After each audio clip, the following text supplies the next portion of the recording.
Dickinson. There's certain elements that I seem to share with Emily Dickinson. Her sister-in-law was Susan Gilbert. Her birthday is on the exact same day that is my birthday. Not the same year, obviously. So, and Emily Dickinson herself was born in December, the same month I was born in. On this, my birthday, I think about Emily Dickinson. We are both December children, born in the cold behind the hemlock hedges, lost in the eternity of snow, and all the gates closed. Where flits your shadow now in these shuttered woods? 2 years ago in rain, I stood on the road searching for it. Visitor hours too short and gone.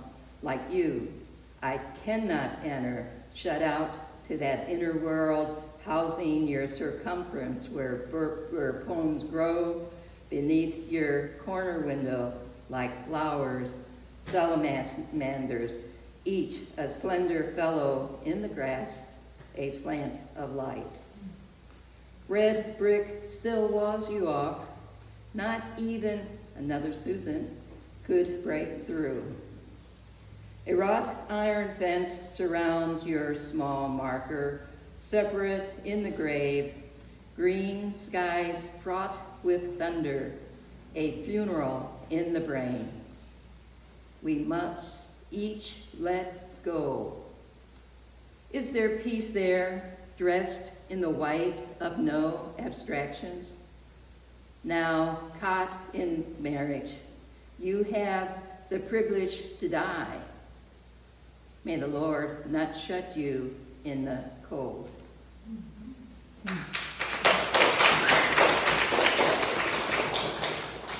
Well, the book I'm working on right now with Bonnie Roberts and Mew on the Wheel Press, Ferris Wheel Press, is one that is basically a book of poems dealing with the concepts and ideas about creativity. And you can see in some cases of the poems will be about particular writers per se.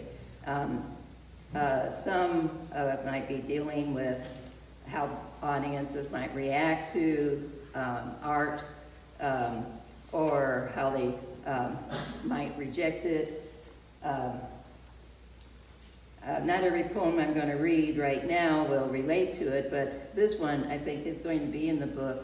It's called Body Piercing, and I have condensed a couple quotes from Jim Wather, who was the director, and Tony Sparks, who is the store manager at the National Atomic Museum out in Albuquerque. Body piercing. It's all trinkets, like so many beads sold to the Indians, the American work ethic, a sucker born every minute and each game for profit.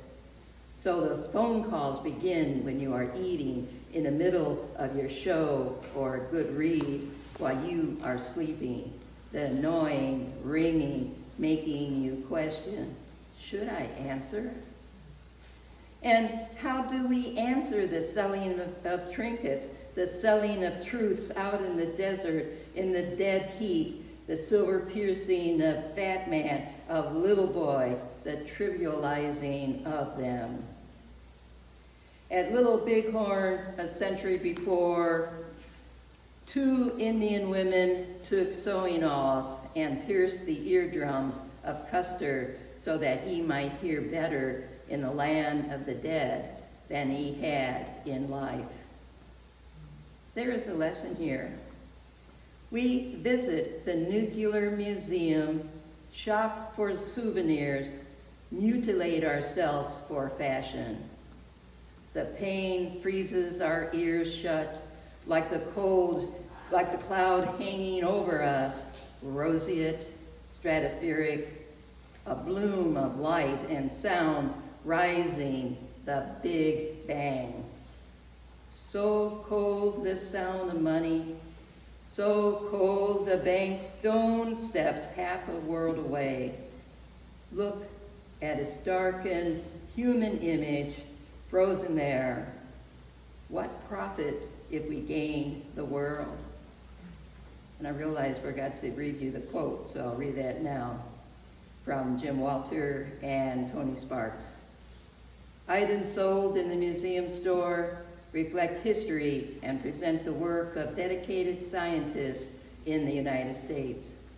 The earrings are the most popular item in the store that offers a balanced view of events. So they were selling earrings in the shape of the bombs that were dropped on Hiroshima and Nagasaki.